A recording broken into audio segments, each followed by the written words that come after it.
Dimitri, Joe, I want to come on. I have a question for you about other low frequency events Yep. that happen to renters. So things like going through some insurance claim or renewing your lease or maybe facing a rent increase um, or any kind of dispute with the landlord or the property management company. Yep. Do you think they're like helping renters with these sort of low frequency traumatic events is something that can make your marketplace more valuable? And if so, like, how would you think about sizing up this opportunity before you go out and you get all the engineers and the designers and everybody else to start building? Dimitri, I smiled when you said traumatic event because oftentimes the idea of renting is a traumatic event.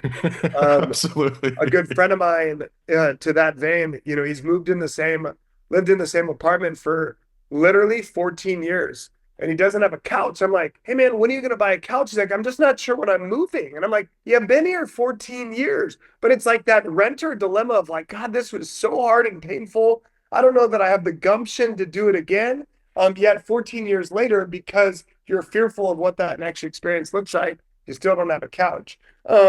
So one, there are a bunch of low frequency experiences with renting. Think about that renting experience. One, search and discovery, fairly low frequency. You then sign your lease, security deposit, first and last month's rent, renter's insurance, setting up the utilities. Gosh, what a challenge that is.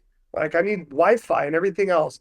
All of those play into the the renter dilemma, if you will. Um, and so what we are seeing is we are seeing a lot of innovation around each of those spaces. The renewal process. Um, how do you actually set up a renter's insurance product in a way that follows you?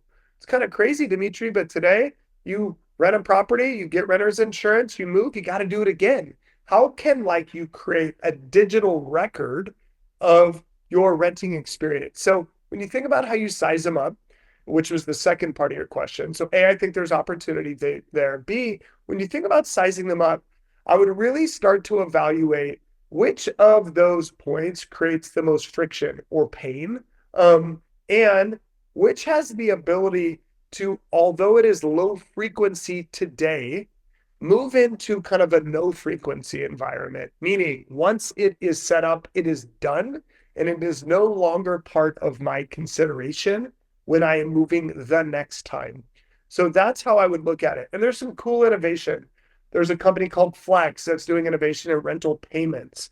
There's a company called Built doing innovation in rental rewards. There's a company Renew doing innovation in rental renewals. These are all unique businesses, not marketplaces, but businesses attacking like episodic components of the rental experience.